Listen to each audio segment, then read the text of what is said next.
Hi friends, please subscribe to Amravati Media and press the bell icon for more latest updates.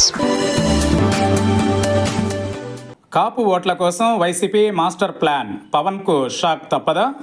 YCP కాపు సామాజిక వర్గం ఓట్లపై కన్నేసింది. వచ్చే ఎన్నికలలో కాపు సామాజిక వర్గాన్ని తమ వైపునకు తిప్పుకునే ప్రయత్నం ప్రారంభించింది.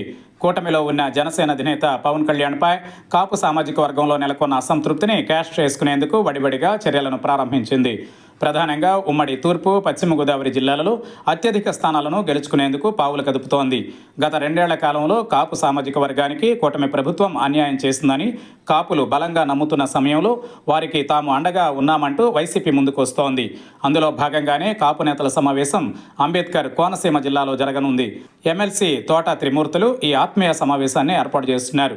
కోనసీమ జిల్లాలోని వెంకటాయపాలెంలో ఈ నెల 21వ తేదీన ఈ సమావేశం జరగనుంది. లంచ్ మీటింగ్కు వైసీపీలో ఉన్న కీలక కాపు నేతలకు ఆహ్వానం పలికారు. మరో 2 విడతలుగా కాపు నేతల ఆత్మీయ సమావేశాలు నిర్వహించనున్నారు.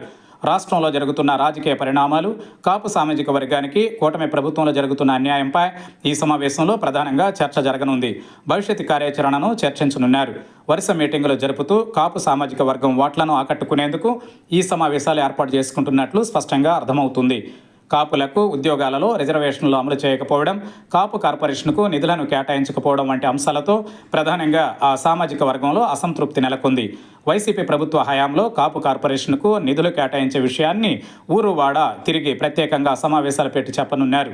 అలాగే కాపు సామాజిక వర్గం నుంచి కేవలం ఉప ముఖ్యమంత్రి పదవికే పవన్ కళ్యాణ్ డిసైడ్ అయ్యారని, మరో 15 ఏళ్ల పాటు చంద్రబాబు ముఖ్యమంత్రిగా ఉంటారన్న పవన్ వ్యాఖ్యలను కూడా పదే ప్రచారం చేస్తూ రాష్ట్రంలో అత్యధికంగా ఉన్న కాపు సామాజిక వర్గాన్ని తమ వైపునకు తిప్పుకునేందుకే వైసీపీ తొలి ప్రయత్నం మొదలుపెట్టిందనే చెప్పాలి.